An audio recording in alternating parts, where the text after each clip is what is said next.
ratusan tahun silam. Mereka dan nenek moyang mereka lahir di tanah kampung itu, besar di tanah kampung itu, bahkan ada yang mati dan dikuburkan di tanah kampung itu. Oleh karena begitu lamanya mereka menempati dan menguasai tanah tersebut, maka terjadilah ikatan hukum antara warga kampung Bojong-Bojong Malaka dengan lahan tanah tersebut. Sebuah ikatan hukum yang tidak dapat dipisahkan kecuali melalui proses peralihan atau pembebasan hak. Mereka telah memiliki lahan tanah itu, mereka telah kuasai, mereka telah pelihara, mereka telah kelola, dan mereka telah memanfaatkan lahan tanah tersebut secara turun-temurun sebagai tempat tinggal dan mata pencaharian sebagai petani kebun dan sawah. Pada masa pemerintahan kolonial Belanda, lahan tanah warga kampung Bojong-Bojong Malaka tersebut berstatus sebagai wilayah tanah yang diusahakan rakyat pribumi non-partik atau dalam bahasa Belanda disebut tanah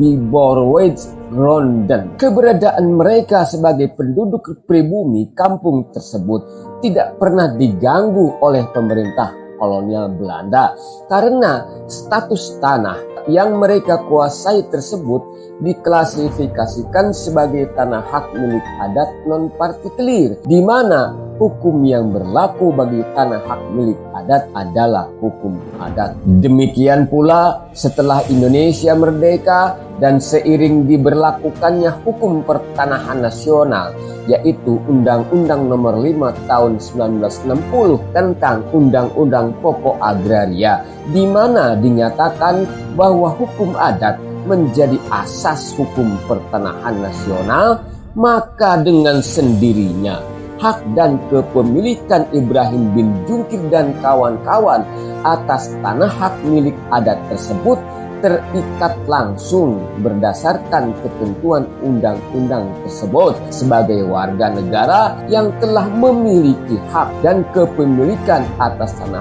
hak milik adat tersebut. Secara administrasi pun mereka telah terdaftar sebagai penduduk pribumi yang menguasai, mengelola dan memiliki tanah hak milik adat tersebut sejak zaman kolonial Belanda. Oleh karenanya, mereka terkena kewajiban membayar pajak hasil bumi yang dipungut pada masa pemerintahan kolonial Belanda maupun pada masa pemerintahan Negara Kesatuan Republik Indonesia. Sebagai buktinya adalah nama-nama Ibrahim bin Jungkir dan kawan-kawan telah tercatat dalam buku salinan letter C1 dan letter C2 Desa Curug, Kecamatan Cimanggis, Kabupaten Dati II, Bogor, yang dikeluarkan oleh Kantor Dinas Luar IPEDA Kabupaten Dati II, Bogor pada tahun 1965. Selain itu, lokasi tanah hak